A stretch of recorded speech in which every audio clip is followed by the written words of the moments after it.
Hey guys, it's Billy here and welcome to the teardown, overhaul, spring cleaning, maintenance, whatever you want to call it, of my Honda VFR.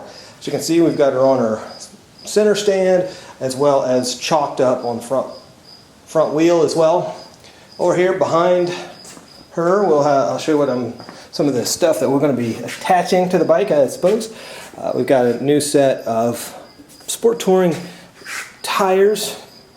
I've got a new oil filter, new plugs, and those are my rear brakes, and the big green box is a new air filter.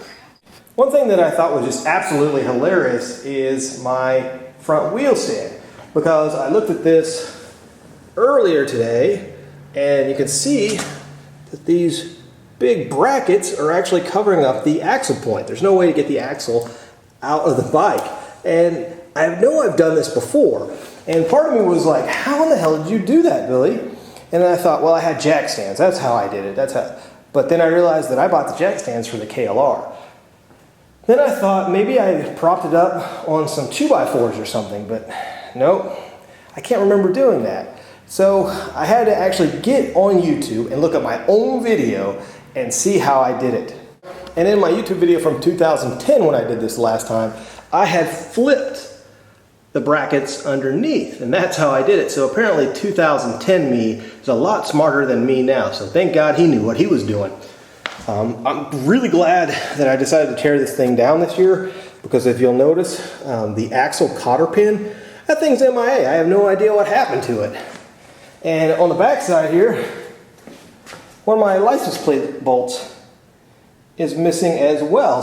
So I'm really glad that I took the time to look this thing over like I did. So the next thing we're going to do is obviously we're going to remove the tank bag, we're going to remove the seat, and then we're going to pull off the fairings and then get that front wheel off, and then we're going to remove the rear wheel as well. So let's get started. Alright guys, I wanted to show you this. I have removed the axle from the front of the bike. Here's the axle. It's kind of hard to hold the camera and the axle at the same time.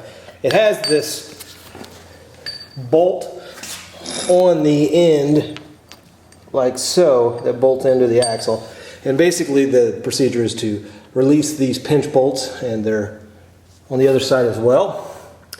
And then basically what I did was I had this piece of metal rod, and the metal rod that I had, it's for adjusting the torsion spring on my garage door.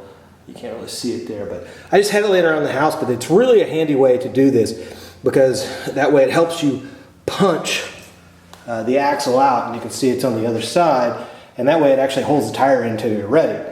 So all I have to do now is remove the rod, and the whole front tire should drop. Alright, let's see how this goes.